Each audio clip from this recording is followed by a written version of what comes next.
let us start our session on ISO 27000 2013, which is a standard for information security management system. It is an international standard. And I would be really happy if you have any queries, you can put those queries in the chat box so that I can have a look and give you the answers appropriately. So before we move ahead and try to understand what exactly is information security management system, let us see what exactly is an information.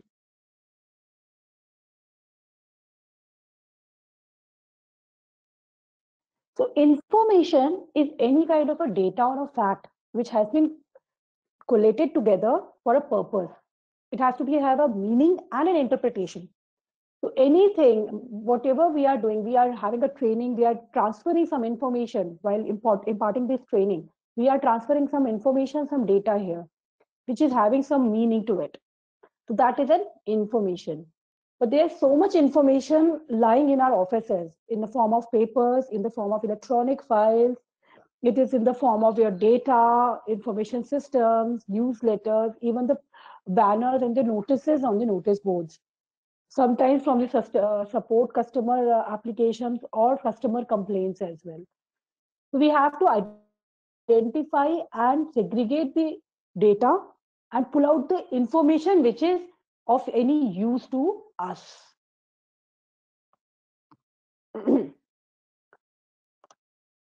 So any kind of data which is meaningful and is of some value for the organization is an information for information security management system.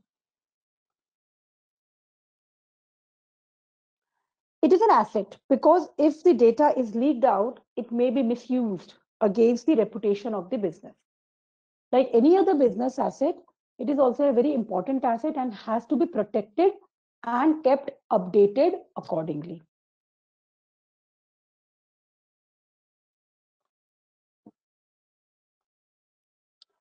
So in a layman term, we can state that an information is not only something which is written in the paper, it is also any kind of a number or an image which is of some value to the organization.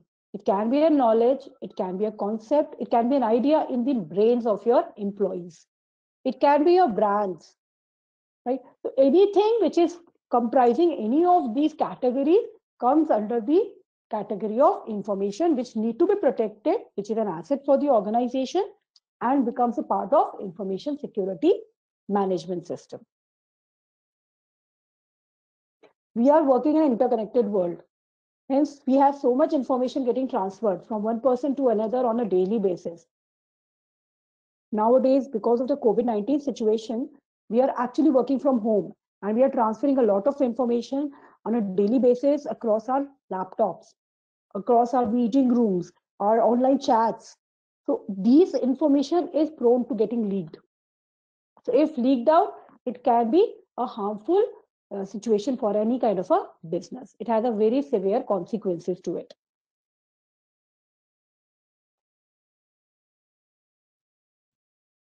Like any other asset, information can be created, owned like an asset, stored, processed, transmitted while communication, used for implementation.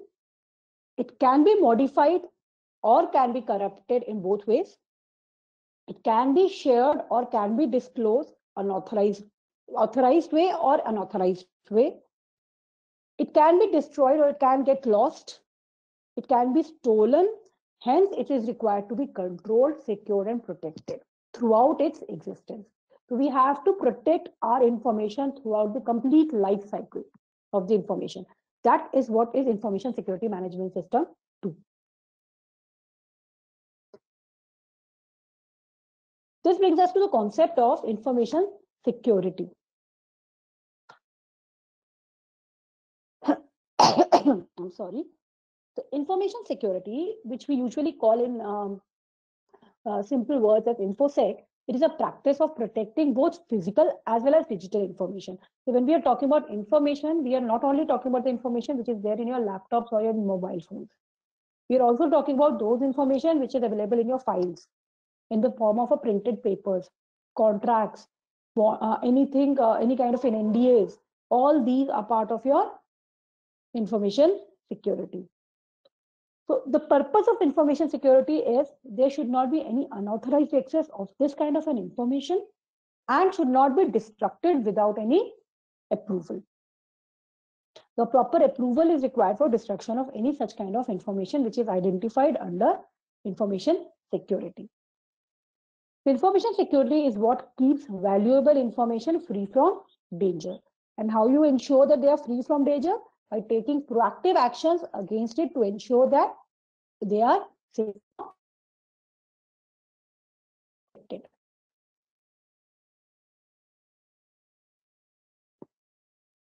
Here's a small hypothetical situation. Imagine you walk into your organization tomorrow and find out that your IT system has been hacked. Your company's financial results have been leaked out to the media and all the salary slips have been pulled out. Your confidential business plans have been compromised. Someone has been publicly distributing it. The source code of your project, key project, has been leaked out, and your employee personal files have been posted on the internet. So imagine how much chaos it is. These all are the information which are supposed to be protected, need to be because if compromised, they can be having a severe consequences for the organization. And this happens very frequently. So these kind of things happen in the form of ransomware, which is very common in these days, where your computer is hacked and then it is blocked from accessing. And a ransom has been asked on giving that ransom, only after that your computer will get unlocked. A scareware, where a demand for payment is based on a threat of a future action. If you give it the money today, is it okay? If it is okay, else we will delete or distribute the data we have. That is a scareware. Or there are lockers which promise to restore user access to their screen only in exchange of a fee. These are various forms of hacking which are getting done these days. One of the very latest example is of the Mithas sweets outlet, where their systems have been hacked and a ransomware has been asked just a week back. So most of these ransomware attacks happen majorly into finance and oil gas industries. Second comes the manufacturing industries, and then this healthcare and food beverages. We got this data from a very renowned antivirus company, which is Kaspersky. They have collated this data where we have figured out where exactly in which type of industries we get most of the ransomwares.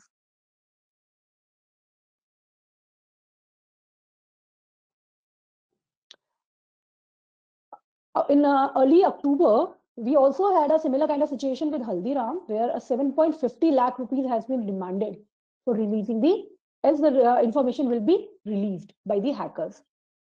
This data has been stolen. These are known as ransomware attacks, and they are very severe. I'm just talking about something which is happening in 2020. In the past few years, there have been so many digital advancements. Along with the advancements, there have been so many techniques which have been developed to hack the data as well.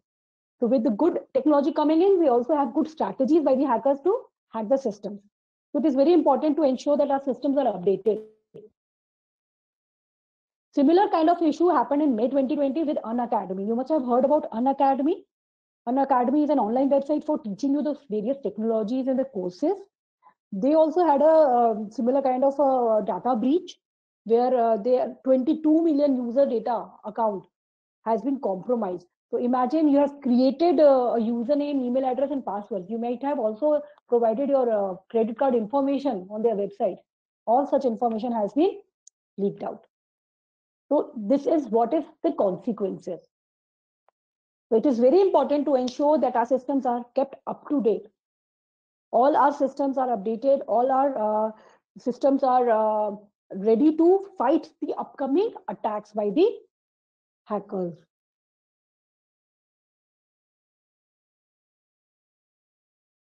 Cybercrimes has always been on high. In India, the cybercrime graph has been pulled out in 2017 last, where the most of the cybercrimes were done for the online banking. You must have heard a lot of people keeps of you calling up your account will get logged, else give us the OTP. So a lot of people get these kind of phone calls. You give us the OTP which is given on your phone, else your account will get locked.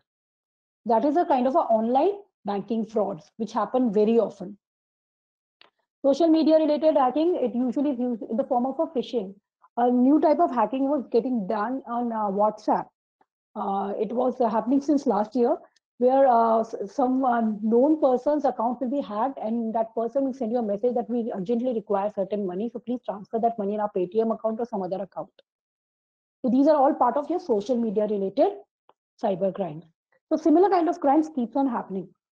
So until unless we are aware of these things which are happening in the industry, we won't be able to keep ourselves up to date against it.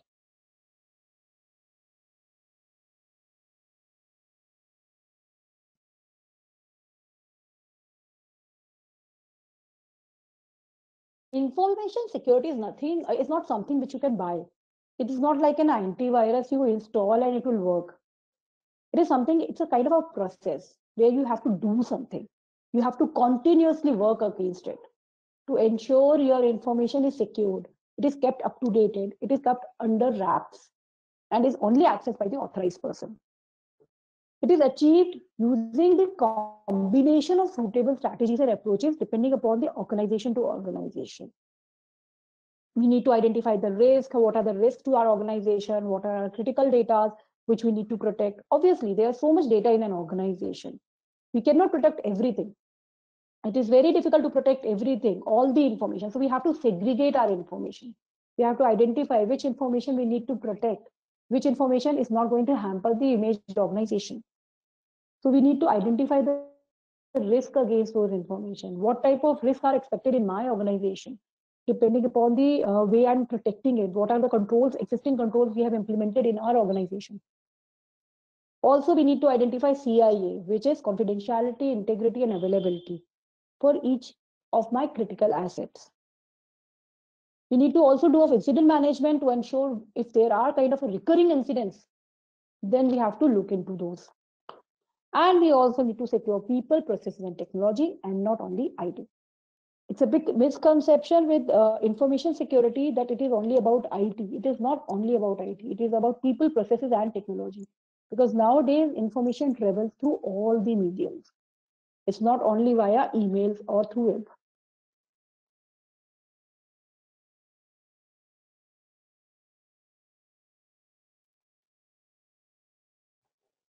So why we should go for information security?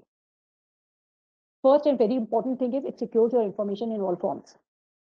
ISMS gives you, ISO 27001 2013 actually gives you a complete checklist, which helps you in ensuring that you are up to date with all the requirements of information security. It gives you a protection of your confidentiality of data to ensure that only limited people will have access to the data so that you can always ensure that only the authorized person is getting access. It bridges the gap between the cybersecurity and the IT operations. So IT operation is something which actually enables you to get the accesses, but right people should get the right accesses. That is something which the cybersecurity takes care. It also makes you aware of the existing gaps in the existing system. So if you already know where exactly is your gap, it is very easy to point out from where exactly the information can be leaked out. You can take the proper directed controls, focused controls, and offers organization-wide protection. Once you know that you have a proper lock on your locker, you are ensured that even if there are 5 lakh rupees, you know that the locker is safe. That is the confidence which it gives you.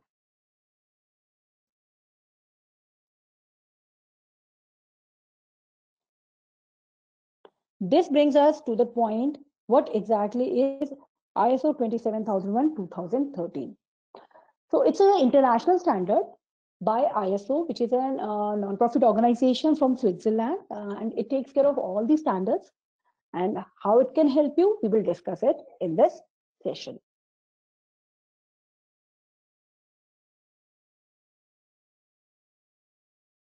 So as I stated, ISO 27001 is an international standard, just like ISO 9001 or ISO 14001. Similarly, in the lines like ISO 9001 focuses on the quality of the product and ISO 14001 focuses on the environmental impact. Similarly, ISO 27001 actually talks about information security management system. It only focuses upon what are the identified information which you need to secure and how are you going to secure it using what controls you are doing it. So that is how it works. So it is designed and formulated to help you create a robust information security management system, which helps you in making a complete architecture where exactly the complete life cycle of the information is getting safeguarded. It's a systematic approach, step-by-step management, step-by-step approach where uh, sensitive information of the organization is kept secure and which also includes the people, processes, and all your systems. Using a very well-designed process, which is known as risk management process, where we have to identify the risk beforehand before taking any kind of action. It also gives you a complete set of controls, 114 controls, which help you in implementing your security system properly. So it is a complete checklist which you will get, and that checklist helps you in identifying each and every loophole which may be there in your system. The beauty is it can be implemented to a small organization of 10 employees to a large organization of 10,000 employees or more, and can be catering the requirements of a medium-sized businesses as well.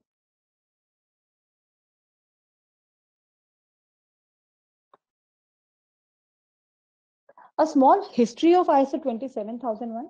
It came as a code of practice in 1992, and after that, British standards actually pulled it up in 1995 as BS 7799. After putting some more improvement to it, ISO adapted it in year 2000 as ISO IEC 17799 and officially adopted it as 27000-2005 in the year 2005. With the technology change, like all other standards, it also get revised in 2013 and it was upgraded to a new high-level structure, which already is there in 9001 as well as in 14001 and all the new standards. So ISO 27001 was the second standard to get updated to that high-level structure, the new high-level structure. And the first most popular standard to get that particular structure. Also, it is not restricted to IT industry. Just because we are talking about information security and the networks and the computers and the hardwares and softwares, it does not mean that information security has to be in the IT industry only. ISMS can be implemented to any kind of industry where the information is getting transferred.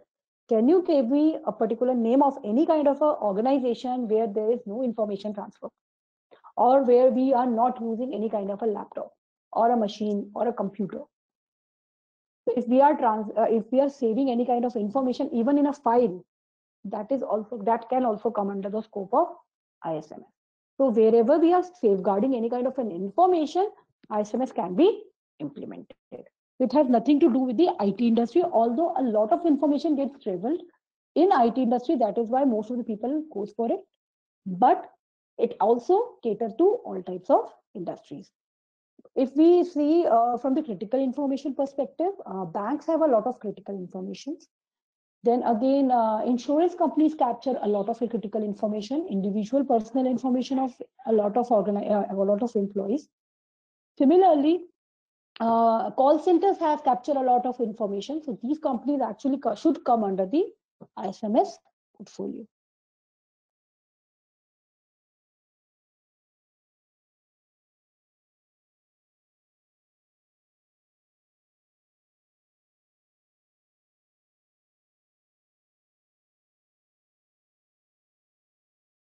ISO 27001 has a family of standards. One of those standards is a auditable standard, which is ISO 27001-2013.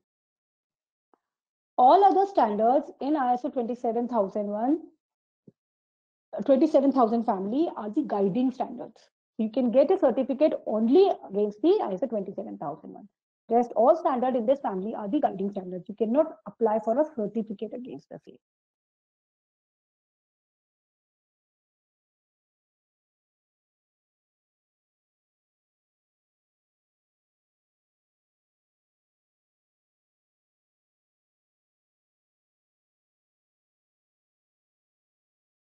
Feel free to drop any kind of a questions you have in the chat box. I would be happy to respond back those questions.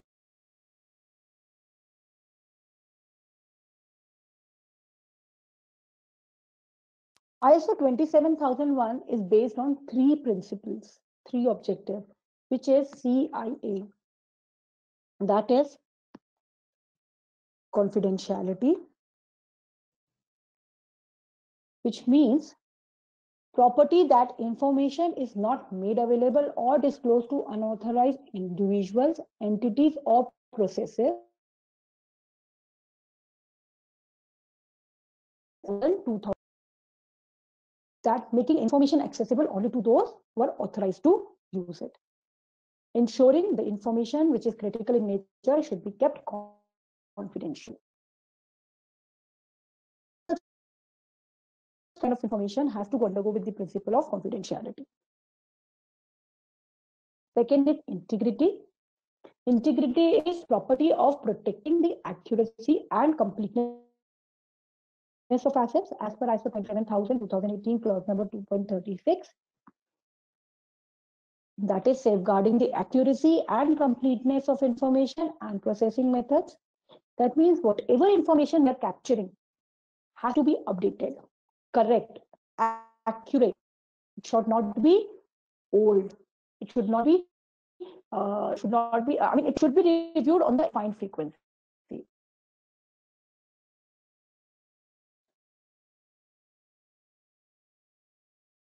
And third is availability. Availability is the property of being accessible and usable upon demand by an authorized entity. As per ISO 27000:2018, clause number 2.10 of this guiding standard. Availability means ensuring that information is available when required by the authorized personnel. It should not happen that I have to keep all the information confidential. Hence, even the person who need to use that information should not be able to access it. So if I'm keeping it confidential, it should be updated as well. It should be available to the person who is authorized to access it or have to use it. So we have to cater all three together. All three of them work hand to hand.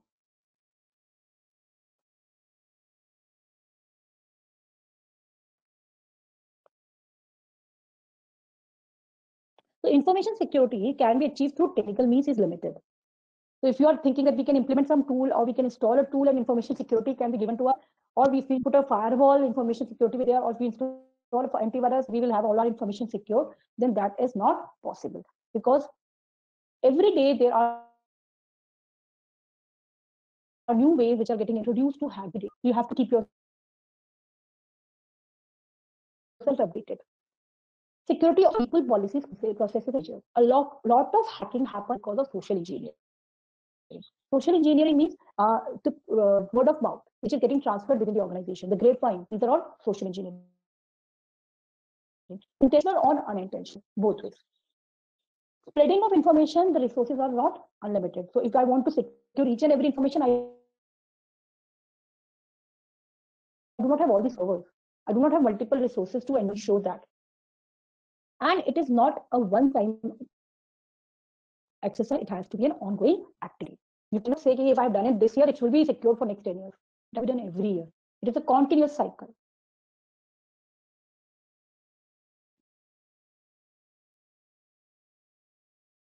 All these can be addressed effectively and efficiently only by establishing a proper information security management system, a proper implementation of your manual.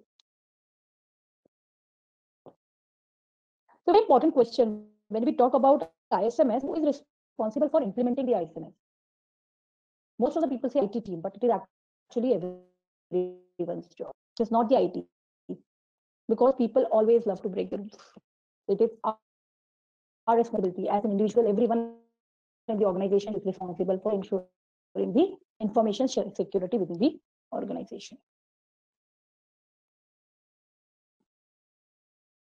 Information security is valuable because it protects information against various threats, ensures business continuity, minimizes financial losses and impacts, optimizes returns on investments, creates opportunities to do business safely, and maintains privacy and compliance. And how it happens, it protects information against various threats because using the risk management, we usually already see what kind of risk which can happen, and we have already taken a measure against it. It ensures business continuity because we have already seen this as a risk and have taken this as a precaution. So even before the COVID-19 hit, IT industry has been hit so hard because they were already prepared from working from home or working from remote locations. It minimizes the financial losses and their impacts because if you have not implemented it earlier, the controls which may have impacted. It is similar to your fire drills. So similar, the way fire drills are mandatory in organizations, right? So you do fire drills because you do not expect a fire to happen. You do fire drills because you do not want any kind of a damage due to fire. So you want to recover maximum financial losses before it happens.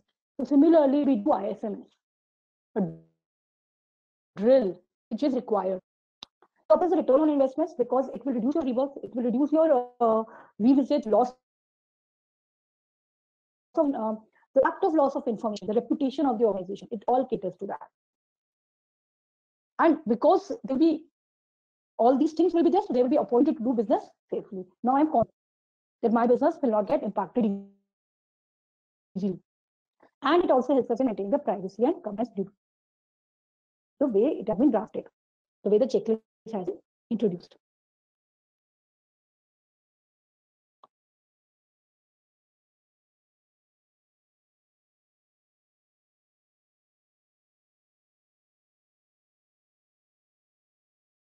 So how we go ahead and work on ISMS?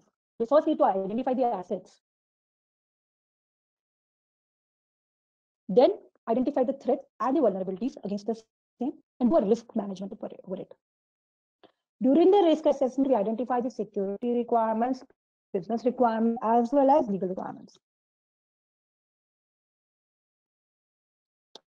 On the basis of that, we identify certain controls which are there in Annexure A of ISO 27001-2013 standard. That helps us in protecting our information. Together, they create a complete information security management system, and out of this, we create the policies, procedures, and controls. This is how the process will work.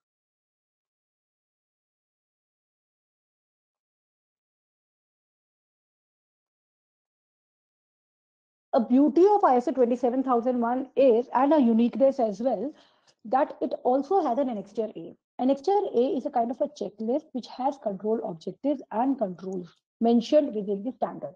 It is a part of a standard which is mandatory in nature. Although few of the controls, if not applicable for your organization, you can exclude them with a proper reason. And these control objectives are majorly the areas of the organization where the focus has to be given. And controls are usually the policies and the procedures, the guidelines, which are within those focus areas. For example, for HR department, there will be a control objective, and there will be certain controls to operate on those control objectives.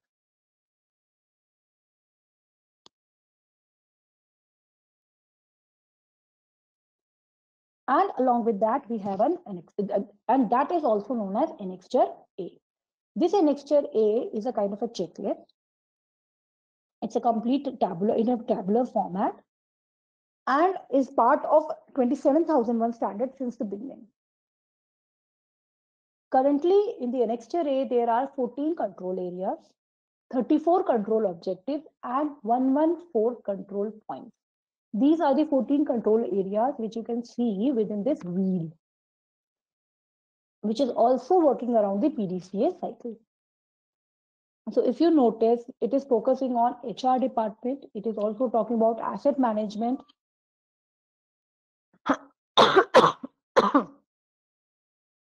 And it is also talking about the access control, I'm sorry. Cryptography. It is also talking about how to safeguard your information in physical and environmental security, how to ensure the communication is safe.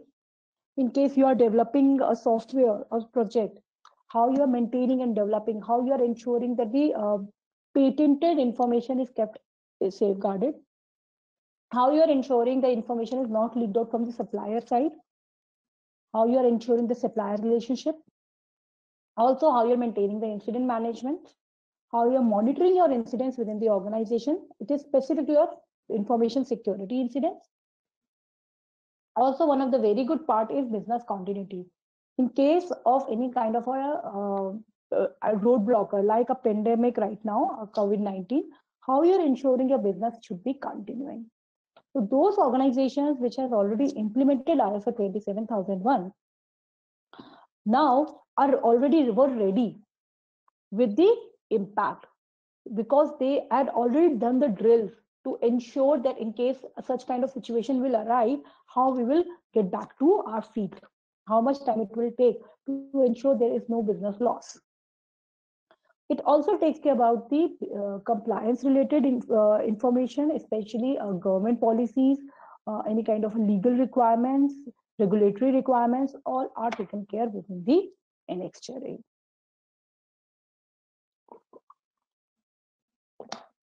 So if you notice, all these 14 areas actually covers complete of the organizational departments. So if you safeguard all these 14 areas by focusing on them, you automatically safeguard your whole information system. 27001 actually identifies what are the sources of leakage from an organization for the information. So if we are safeguarding these sources, we are actually controlling the information leakage automatically.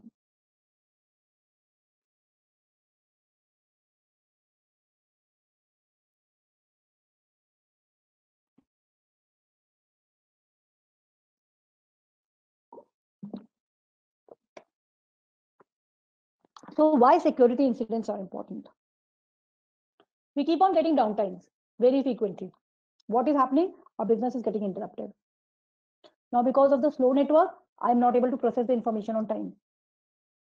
This actually goes ahead and brings us the financial losses, increases our cost because my labor is actually taking more time to do the same job. Then devaluation of intellectual properties.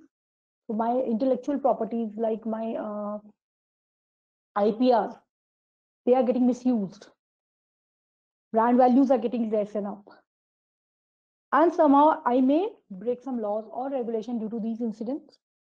The reputation and the brand image will be getting damaged. Loss of customer, market business, market share, business partner may go on. Their confidence has been lost.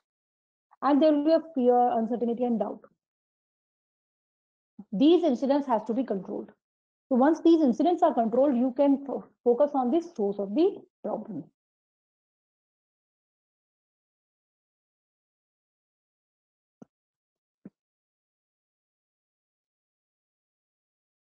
One of the very key feature of our ISMS is the risk management. So it is very important to understand what is a risk. So risk is the possibility that there is a threat which can exploit a vulnerability in an information asset leading to an adverse impact for the organization. There's a threat. Threat is that there is a vulnerability in your system. That means the hacker is already aware of the gap in your system, and that the hacker is threatening of utilizing that gap and leading it to an adverse impact on the organization's reputation.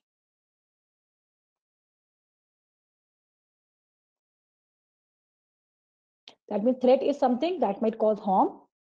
Vulnerability is a weakness that might get exploited.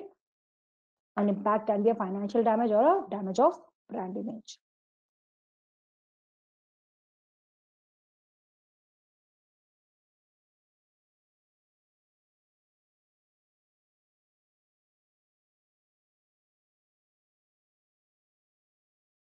Usually this risk is calculated under the risk management, utilizing threat, vulnerability, and impact, and evaluated on the basis of the measures or the controls we have implemented to ensure those vulnerabilities are closed. In your houses, if there's a broken window, then anyone can enter. But anyone can only enter from that broken window if they're aware that there's a broken window in your house. If you're already covering that broken window somehow and not letting the other person know that there's a broken window, then your systems are safeguarded. It's very simple that you have to be sure that there's a broken window and you should be aware of that.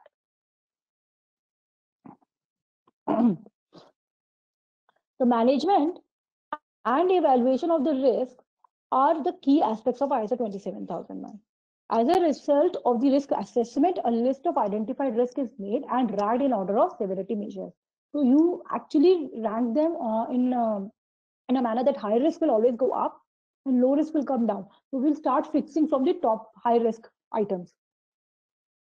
And this process is known as the risk assessment or risk analysis. Once the risk assessment is completed, a risk treatment is followed. So I'm already aware of this broken window and I know anyone can enter from there. So I will put a treatment on that risk. So that is the complete process, which is actually a kickstart of your ISO 27001-2013 implementation.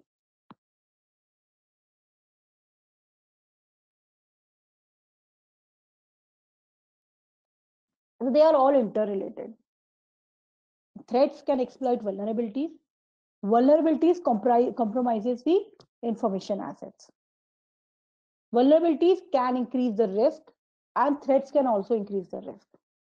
But if we have appropriate controls in place, then these controls can reduce the risk and can protect against the threats.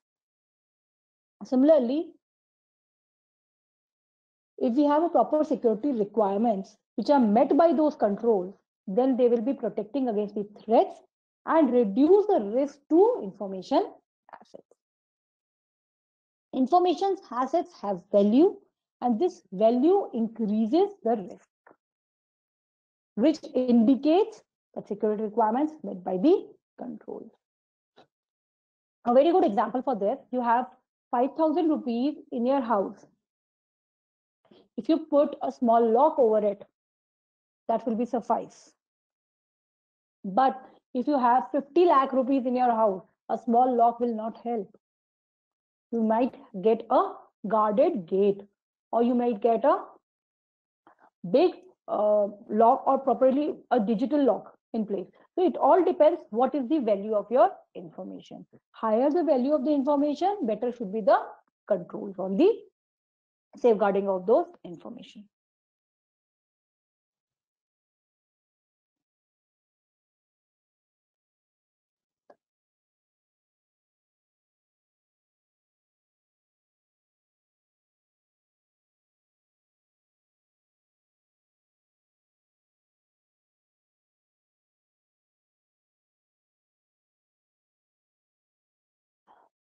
So to start with a risk-based approach, we need to first identify the risk and opportunity, analyze and prioritize them, plan an action to address those risks, that is the analysis, a treatment plan, and then implement that plan. With the time, check the effectiveness of that plan and learn from the experiences and improve that particular plan. In this process, you may identify there are some new risks which have been introduced in the system due to implementation of the action plan. So again, you will identify those new risks. So this is going to be a continuous activity every year. It cannot be done once a year. No, it cannot be done one time activity. It has to be a continuous activity throughout the implementation of ISMS.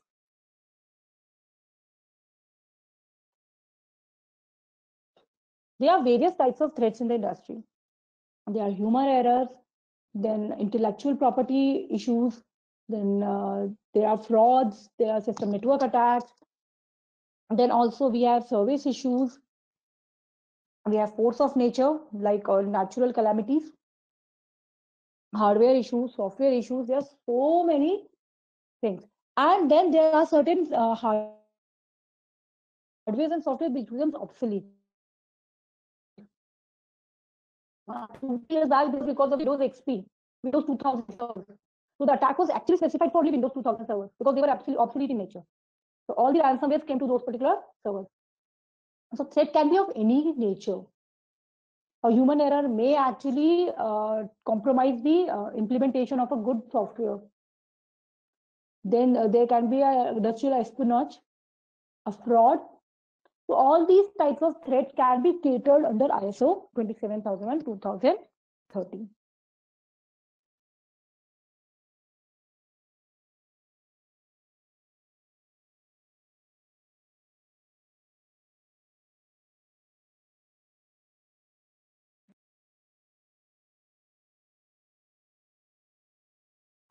When we are talking about the risk,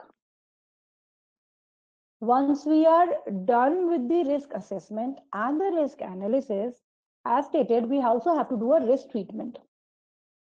This risk treatment can be done via 4 ways. One is risk reduction. So we implement certain controls and reduce the risk. Or we put a control where we avoid the risk. That means we somehow do it in a way that the risk does not come to us. We just avoid it. How we transfer the risk to either the supplier or the contractor using a contract or an NDA. Or we accept the risk. So there will be certain risk in the list.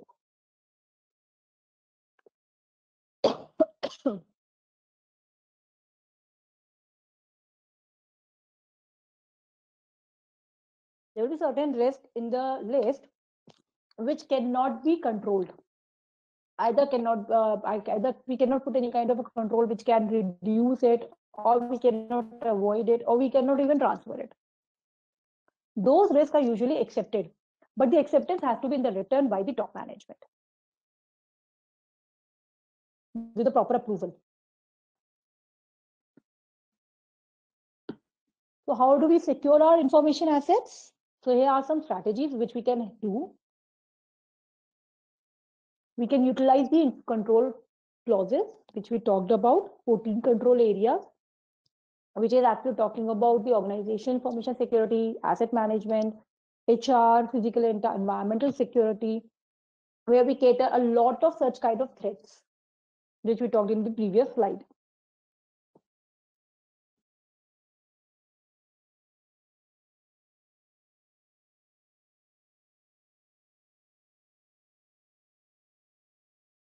We have to identify the information which are critical in nature. We also have to identify the assets which are critical in nature.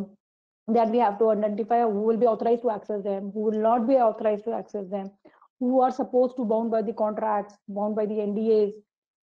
Also, we have to monitor the events which are happening within the organization, like power cuts or damage to the information or using the computing facilities, or any kind of thefts which are happening. So we have to monitor them and then implement it. That is why you have a guarded reception or a guarded gates where all the informations are captured at the gate itself, so that only authorized person should go inside with the proper meaning or proper requirement. A lot of organizations also put a strategy where if you are going to meet someone, they call that person from inside to verify whether this person is actually there for meeting them only or not. And these are the various ways of implementing those controls. Then also communication and operation management, where how we are actually implementing those systems within the organization. Then capturing the security incidents, how we are giving the accesses to various areas or the systems of the organization. Ensuring that we are not breaching any laws or regulation of the land or the or the country. Like 2 years back, we had GDPR in place, which was specific for the EU countries. But any organization which is dealing with the EU data of the EU people, EU residents, they are also coming under the scope. So these are the compliance updates which we need to keep ourselves updated regarding within the ISO 27001 as well.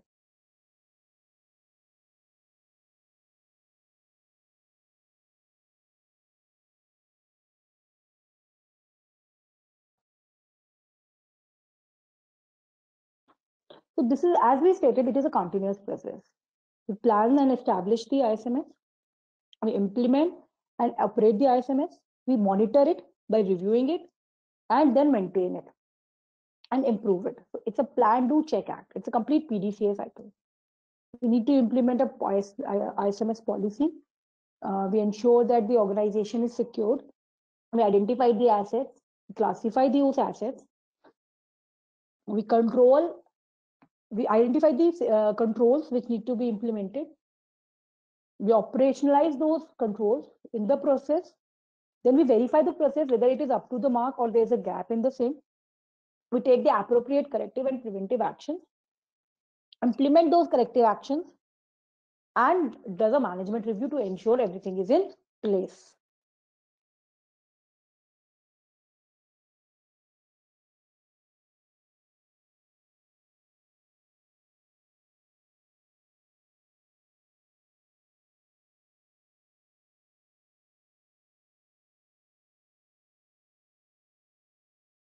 To easily implement ISMS, we need to follow some do's and don'ts, like any organization. For access control, we need to follow the security procedure. It's not only for documentation, we should follow it. It is actually very mandatory. We should ensure that we are wearing ID cards all the time. We should ask the unauthorized visitor for their credentials.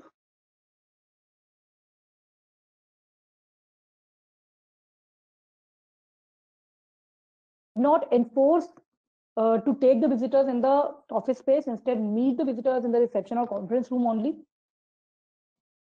We should not bring visitors in the operational areas. Do not bring any kind of hazardous and combustible material in secure areas. Do not practice piggybacking. Piggybacking means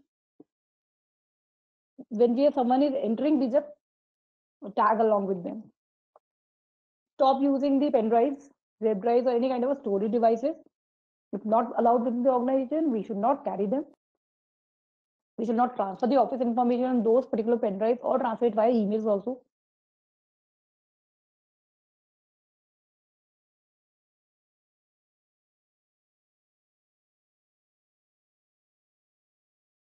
We should have a proper password policy in the organization. All the systems should be password protected.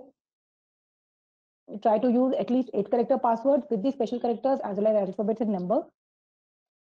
Use password which you can easily be remembered. Do not write it anywhere. Change your passwords regularly as per the policy. Do not disable those policies. Do not use passwords which are too easy to guess. Do not write those passwords or store those passwords where easily accessible. Do not share your passwords over phone or emails, because phone and emails can be hacked.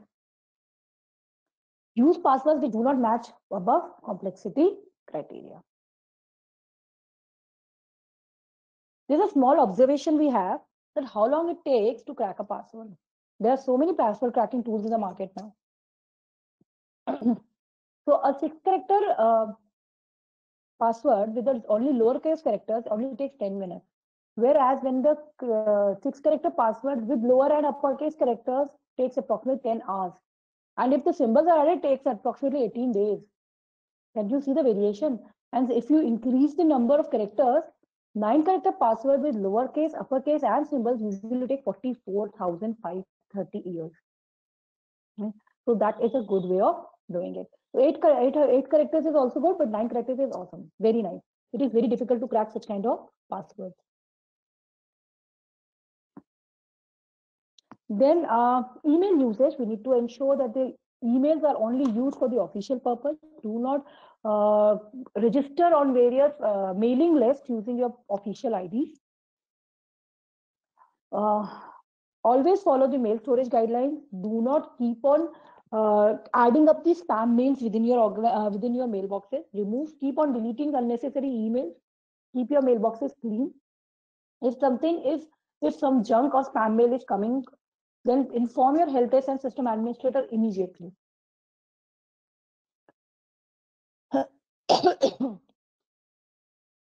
Do not be part of any kind of a chain letters. They are box mails, and you should not be part of that because they are only for distribution of the email addresses. Do not have your personal information shared on your official email IDs just to let you know, all your official email IDs are opened by the IT department. They can access it anytime. A lot of organizations send a copy of every outgoing mail to their bosses. If you are sending your bank statements or a password or any kind of a sensitive information on your emails, which are personal in nature, they are getting copied to your bosses and the IT department. Before sharing such kind of email, please beware. So stop using your official email ID for personal use. Always, while sending your emails from the official ID, remember that someone else is also reading it over your shoulder. Then internet usage, all the organizations usually have the corporate internet policies where they have a limited accesses for your internet. So avoid using any kind of such kind of websites where you can download wrong type of softwares. All your internet usage is logged. So if you're watching movies on your internet, your IT people are already aware of that because they monitor the data getting downloaded. Do not download any unauthorized software because these softwares usually have a hidden agendas. They usually hack the systems. They may pass the Trojans or viruses to your system. So do not download any such software which is not authorized within the organization. Do not try to hack any system. All your actions are getting logged in the servers. So anyone who wants to monitor it can easily identify who is doing what. So next time when you are thinking of doing anything kind of a mischief, remember that IT department is looking into it.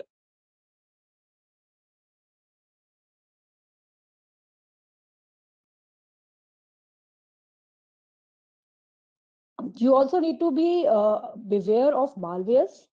It is a malicious software which is developed with the intention of harming the CIA of the information or fetching some kind of information which is confidential in nature and is kept in your system. Some very common malwares which you might have heard are viruses, worms, trojans, and spyware.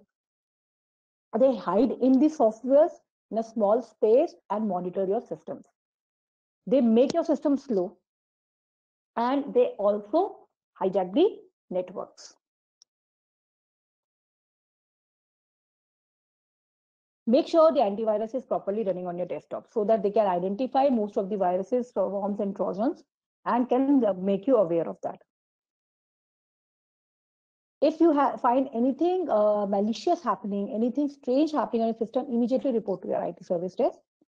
Scan all your files whenever required. Whenever the scanning is initiated by the IT department, do not interrupt it. Or if you need to use any kind of an external drive, always scan before using it. Do not open or download any kind of executable file which is unknown to you,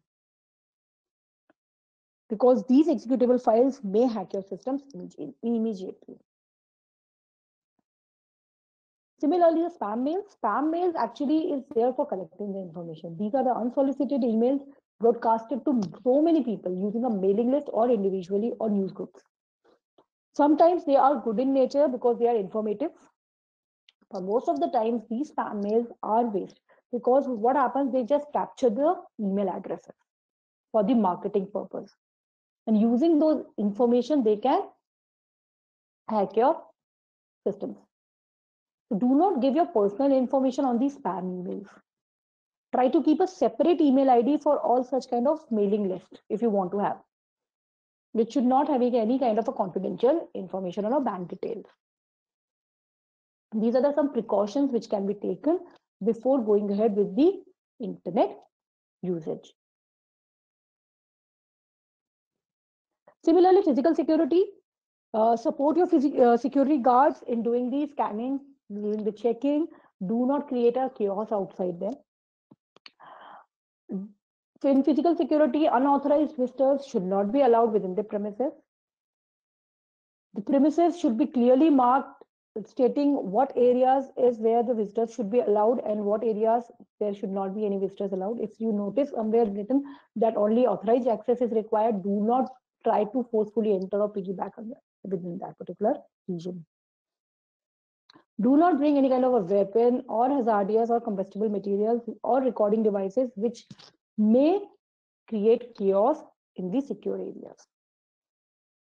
Do not use any personal IT devices for work purposes, because then it may leak out some kind of information.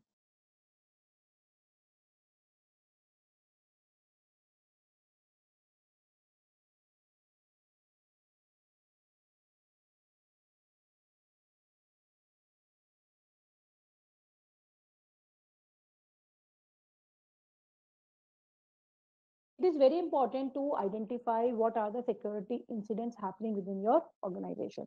So how will you identify a security incident? So you need to log each and every event. You have to monitor each and every event. So what happens, sometimes someone is entered within the organization and security guard did not stop them. It may be unintentional, but in case of a intentional breaking in, then also the security guard will not be stopping that person. So a small incident event or incident can help us in near misses. So all near misses concerns has to be recorded to help you in identifying the gap in the system. Like emails or telephones or anonymous drop boxes. These are the ways through which you can collate or collect the security incident to upgrade your risk management. These incidents, security incidents, are confidential in nature. Do not discuss them with anyone outside the organization. It's like your broken window in your house.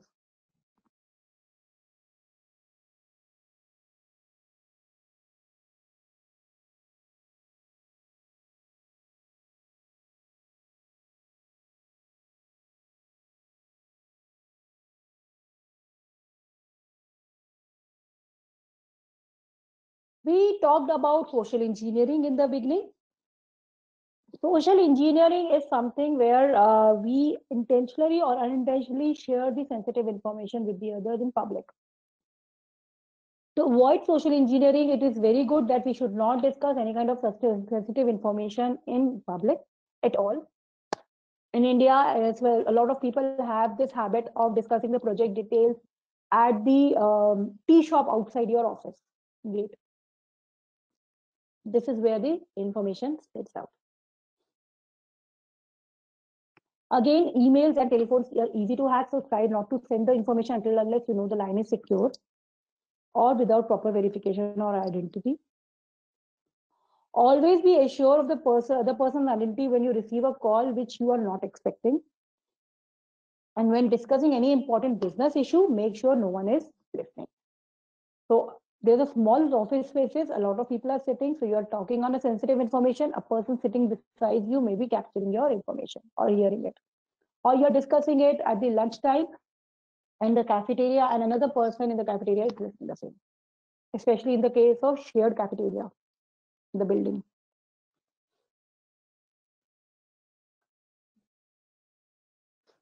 A good tip is to always keep backup of your data.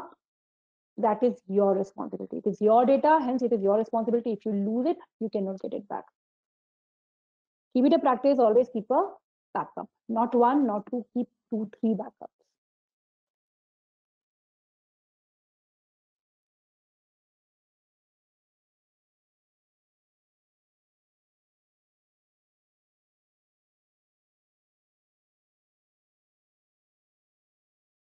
This is one of the important controls of ISMS, that is clear desk and clear screen policy.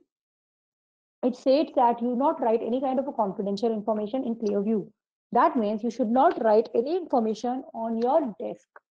We have a clipboards on our desk. Do not paste your sensitive information or confidential information by writing on a scribble of paper and pin it up over there. After you leave for home, anyone who's walking by can read it, or even if you are in office. Also, do not try to save any kind of confidential information on your desktop of your system, because then as a hacker, I do not have to search anywhere. I just have to capture all the information which is on their desktop and will get all the sensitive information to make it difficult for them to find the information in the system.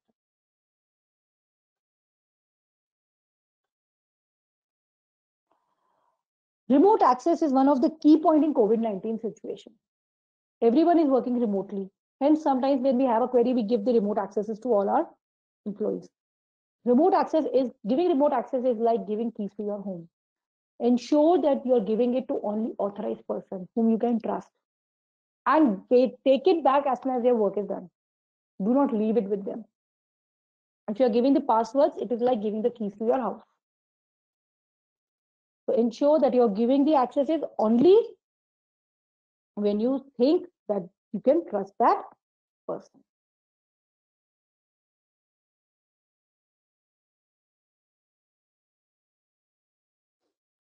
So how much security is required? Everything I'm saying is secure, secure, secure, safeguard, safeguard, safeguard. How will I work if everything is secured and safeguarded? So it all depends upon what is the value of the information. Now, if you want the password of your Gmail, if I want your password for your Gmail ID, you may not give it to me because you may have some personal emails over it, right?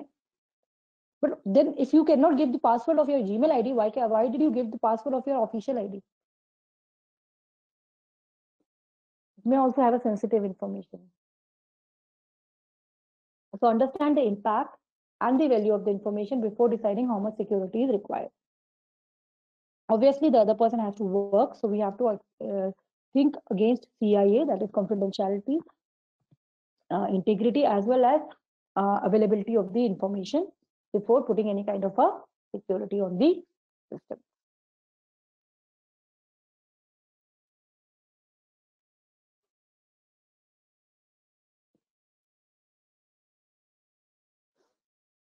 And this is one of the very nice example.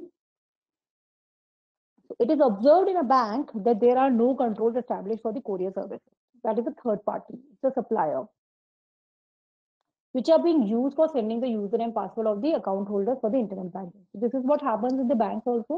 They usually send you the user and password over the email or over the mails and using the courier service.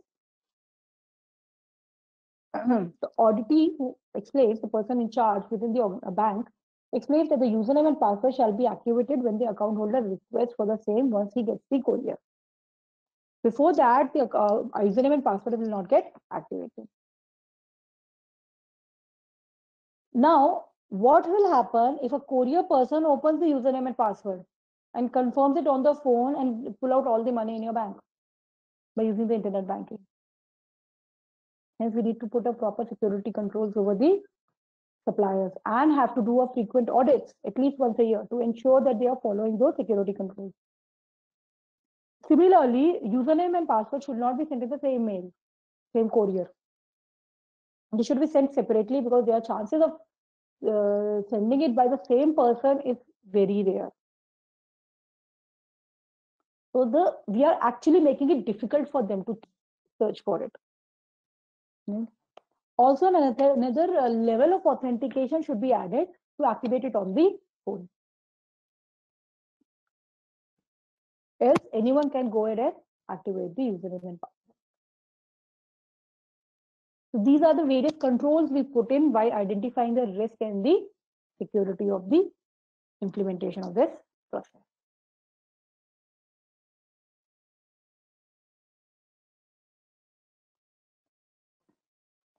ISMS not only looks into the implementation of information and how it is actually being controlled, it also talks about the legal requirements, the copyrights, designing and patent regulations, data protection requirements if they are in picture.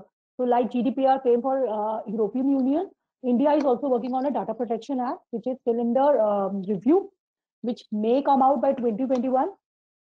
And how there are certain acts like IT acts, which actually comprises of computer misuse, hacking, password leakage, and all. So we should cater all such changes in this act. We should keep ourselves updated with all these legal requirements to ensure that we are not missing anything. If there is any new legal change, we should be adapting to it.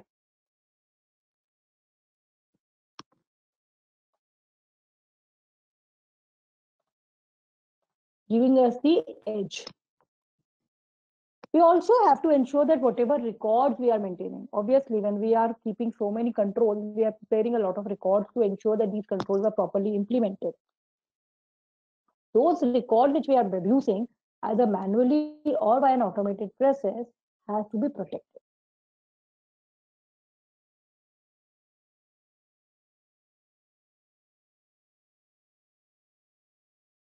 Protected against the unauthorized access, because these records are sensitive in nature, critical, and confidential.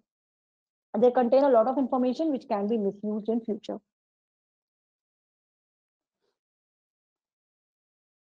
We also need to ensure that the records are up to date so that the information within these records is not obsolete.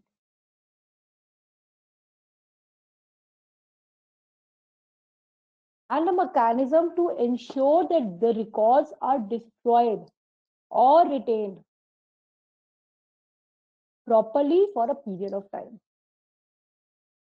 and should not be retrievable by the unauthorized person. Along with the implementation, we also need to protect these records, because these records will have a lot of information which can be again misused. So all the loopholes we need to identify and we have to close them.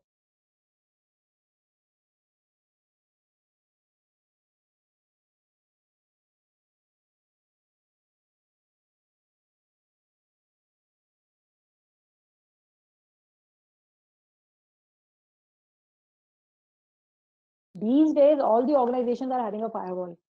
But trust me, a human wall is more important than a firewall. If we all come together, hand in hand, decide we have to secure the information, then the firewall we will do a better job than a firewall.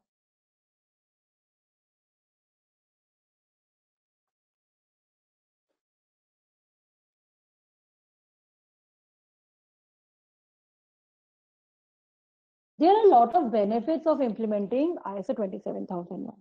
So while going through this presentation, we have seen that at organization level, if we are implementing these controls of ISO 27001 properly in our systems, then at organization level, we get a commitment. Because top management is 100% involved. Then it will be floated from the top.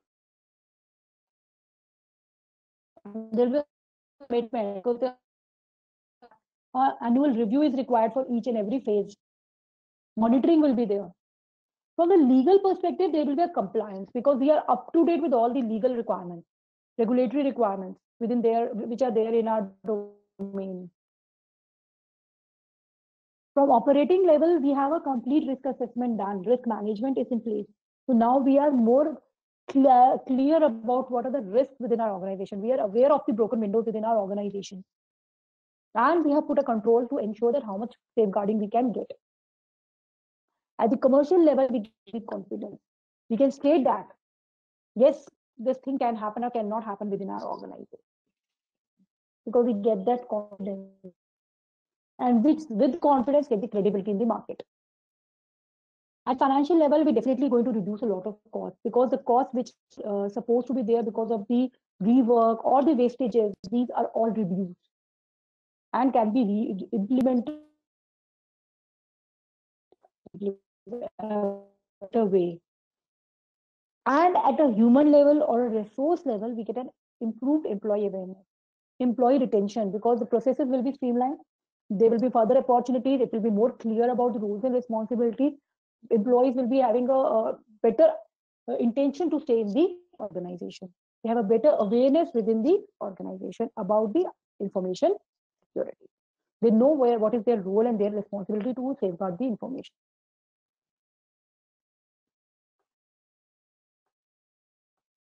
So we get the commitment, compliance, risk management, credibility and confidence, a reduced cost, improved employee awareness, and employee retention. So many advantages we have for implementing ISO 27001, 2013. So this brings us to the end of this session. If you have any questions or queries, feel free to drop in the chat box. We'll be happy to answer your questions. Good evening, everyone. I'm sorry for some issues over here in terms of connecting and audibility issues, but I believe I am audible now to everyone. And I would like to raise some of the questions which are given by the audience. And I would want Richa to be unmute as well, so that Richa, you could answer those questions. Sure, sure. Yeah. So Richa, Alok Mohanji is asking, what is cloud security? How do we protect online resources from theft with cloud computing or security? Is cloud computing also a part of ISO 27001 ISMS?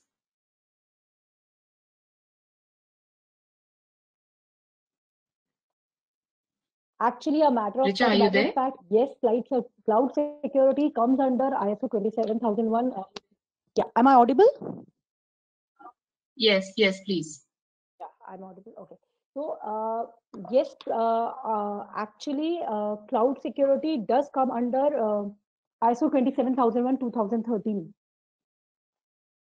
And if for cloud security, if you need to have a certified standard, then also it will come under 27,000 2013, because it will be used for transfer of the information.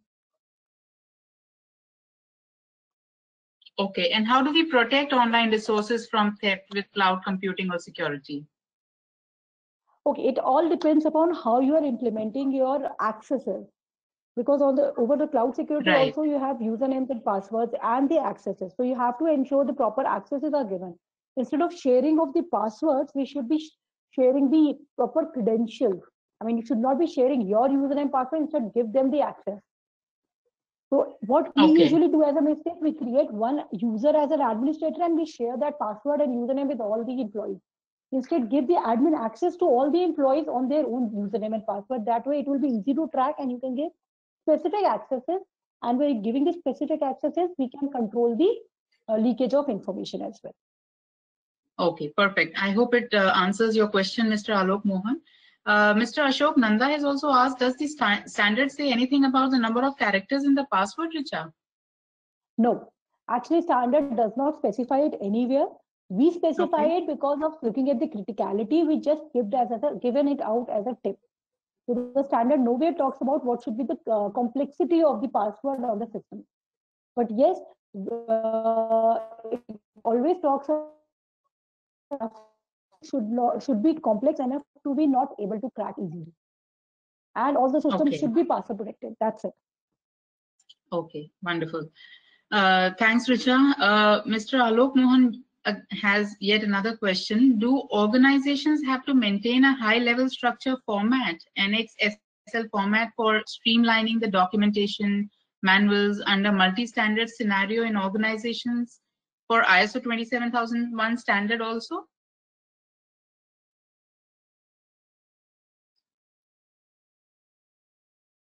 So do organizations have to maintain a high-level structure format? Okay.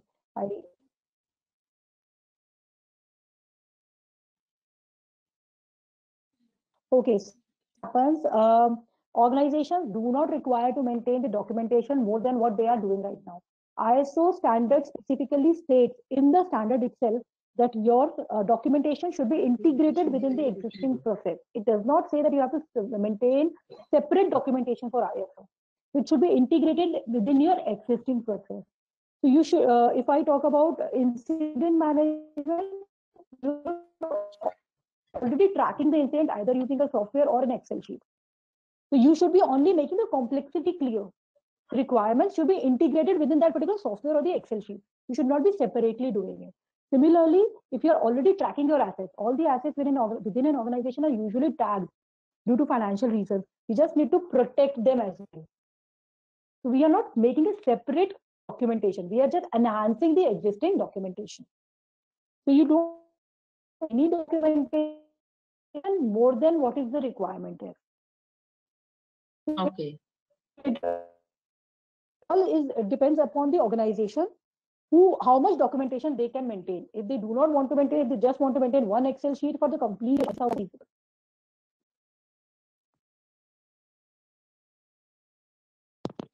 I guess, ma'am, your voice is lost. I'm not able to hear anything. No, we can hear you, Richa. It's fine. Okay, yeah. I just got your voice back. Yes. Any other questions you have? Yes, there's one more question. How does one organization know about various legal requirements applicable to it, as new requirements are added at certain intervals, by legal authorities and authorities. Very true. Very true. So for this purpose, what we do, we usually look into the act. So we usually assign one resource who is just having to monitor it on the regular basis, once a day or probably 1 minute a day, just to check on the website, is there any update on specific to particular requirement. For example, if your organization is working for a telecom department, if you are working in a telecom domain, obviously some TRAI will be applicable to you. But an organization which is not actually dealing with this, they do not have anything to do with any major binary changes with the TRAI. So we need to keep ourselves updated with the news and what are the changes in the industry. So we have to keep ourselves updated.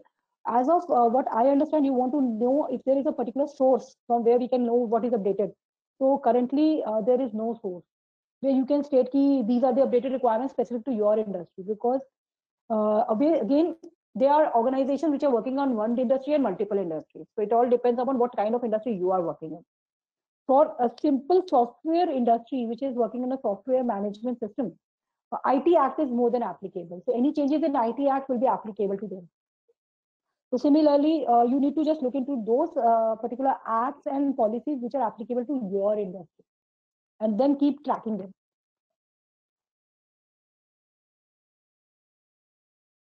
Okay. Richa, Mr. Nelson Quinto has another question. He says, for me, one of the ways of protecting files I send to anybody is in protected PDF, which they can access, only by reading. And it is print protected also. But he's asking, is uploading files in clouds safe? No, it is not. Depends upon, again, how much security is there on the cloud. Cloud is like a shared drive, which is already there on the system. So depend upon how many people have access to it, anyone can have the access to that particular file. Also, when you are sharing a file on cloud, you are usually sharing the link of that file to the end user or the recipient. When you're sharing the link, a lot of organizations, what they do, make it password protected. So that a key should be there, so that only the recipient will be able to open it. Else, if the email is sent to one person to other person, if it is not SSL based, then it can be accessed by anyone in between. The package can be fetched, just like a postman. The postman delivers the letter, but he or she can actually deliver it to someone, and they can lick it back and seal it again. So either it should be SSL line protected, or it has to be password protected. Else, even the URLs can be fetched in between. Right. I get your point, Richa, because I think the kind of documents we receive also, which has confidential information, for example, our mobile bills or anything from the, government's departments, they are always, some password protected. Yeah. So that's one of the good ways to keep your information safe. Very true. Yeah. Right. Mr. Bonifacio Junior Marano has a question, Richa. Yep. And okay, this question is more to KBS, to us than to you. He's asking what is the next webinar. He's asking what is the next webinar that we are planning, and which topic would it be linked to. We are very thankful for your question, and we certainly keep planning various webinars from time to time. And now that you are already a part of our, delegates, we will be keeping you informed as soon as we have one lined up. And if you feel there is any pressing need for any of your own topics, you feel free to write us, and we let you know if we can plan a webinar around that topic as well. Mr. Nelson Quinto has another question, Richa. Is the use of control of document and records as part of ISMS or QMS? So it is part of high-level structure, which is common to QMS, EMS, as well as ISMS. So control of documents and control of records, along with internal audit, MRM, and everything, they are part of high-level structure, which comprises of 10 clauses. All these 10 clauses are same for all the new standards, which includes all the starting from ISMS, then there was 9,000, 14, and then further other standards like 45 and 50,000. They all have the same standard, same 10 clauses. The control of records and control of documents becomes common to all of them. We have to maintain for each of them. If you are having multiple standards within your organization, you can always opt for IMS, which is Integrated Management System, where you have to maintain all the control of documents and control of records only once. And these can comprise of the requirements of all the standards which are there as a part of your IMS, that is Integrated Management System. So if you are having QMS as well as ISMS both in your organization, you just have to maintain one control of documents and one control of records along with the other similar kind of documents, catering the requirements of both the standards. Right. Thanks, Richa. Very well explained. I agree with you on this. And I'm very happy to see so many questions, Richa. It just shows that, the participants have really been very well engaged during your presentation. There's another question by Mr. Dean Abel Juno Payan. I'm sorry if I'm pronouncing your name not correct. The question is, Richa, for the legal requirements like engineering designs, patents, what are the ways on how to protect it? As part of CIA, what should we do that our designs are well secured? Okay. So obviously, the access management is the primary concern in this scenario, where we need to ensure only limited people have the access to it. Also, if we are transferring the information via shared drive or something, a CD or a pen drive, we need to ensure that it is properly safeguarded. It should be password protected and should only be shared with the authorized organizations. We can make it read only in case if we do not want it to get leaked out or copy pasted or destroyed. So we can make them read only and with a limited access. Thank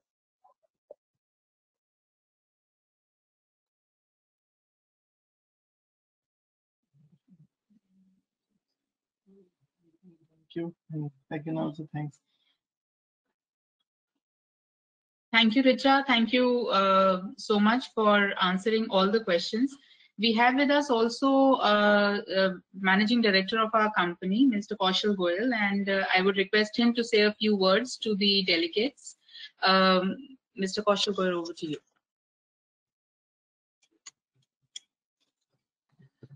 Thank you and good evening to all. I hope this session was quite giving a lot of insight to understand what are the information security requirements. Richa has well covered the topic for the initiation of this thought process, because the system itself is so vast. The whole training may take 4 to 5 days to understand in more details. But since the time was a limitation, so I hope this session was useful to all the participants. And if any of the participants wants to understand this course in more detail, you are welcome always to contact KBS. We have some programs specifically for such audience who wants to understand this topic as a lead auditor or kind of who want to understand for the implementation in these organizations. So thank you all. Thanks, and hope we will see you in our other webinars as well. Thank you. Thank you everyone for attending the session. Sorry, Richa, you were saying something?